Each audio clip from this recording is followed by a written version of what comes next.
Welcome again, everyone. So, if you're taking this class, you obviously want to improve your drawing skills, and studying gesture drawing is definitely one of the better ways to do so.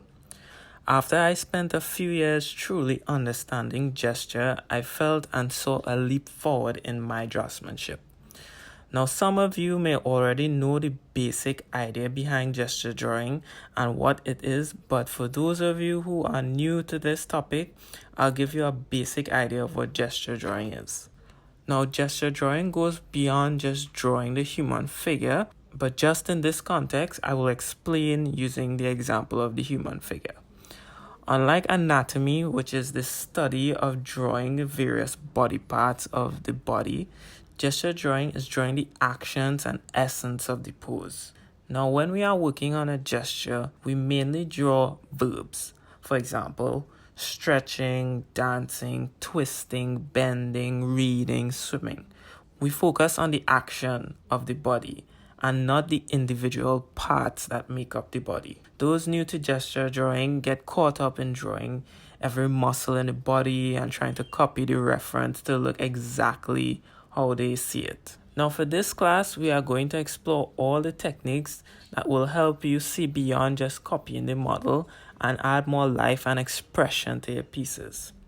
Now for this class, we are going to explore all the techniques that will help you see beyond just copying the model and adding more life and expression to your pieces. Before we get into learning these techniques, I always believe that knowing and observing artists who are masters in the field will help you grow as an artist.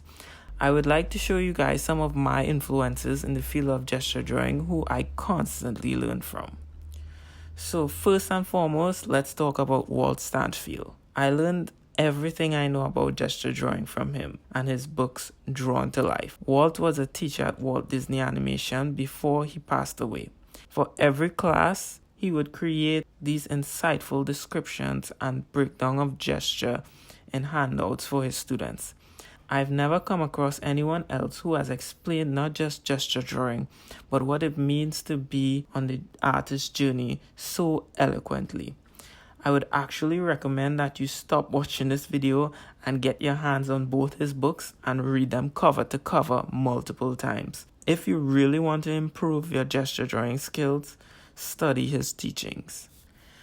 The next master of gesture I want to talk to you about is Glen Keane. Now, Glen Keane is a legendary animator that worked on some of your favorite Disney films such as The Little Mermaid, Tarzan, Beauty and the Beast, Pocahontas.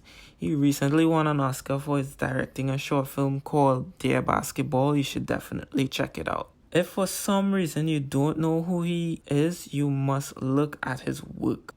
There is so much life in his work, and as an animator, you will see lots of character and acting in his sketches.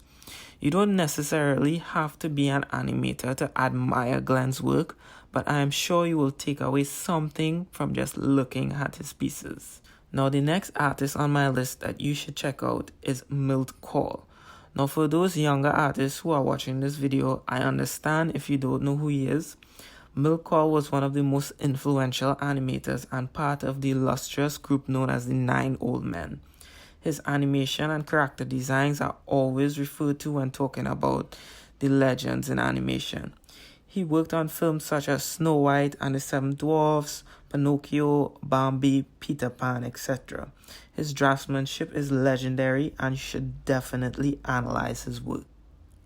I won't have enough time to explain all the artists that I think you should follow, so I'm going to give you guys a list of names to research, which will be your first assignment for this class. So what I want you to do is look up these artists, find their Instagram, Facebook, LinkedIn, look at their work, try and see the commonalities in their sketches and gestures. Much of your learning will come from observation. The work that you look at the most will be the work that influences you the most. So good luck, guys, and see you in the next video.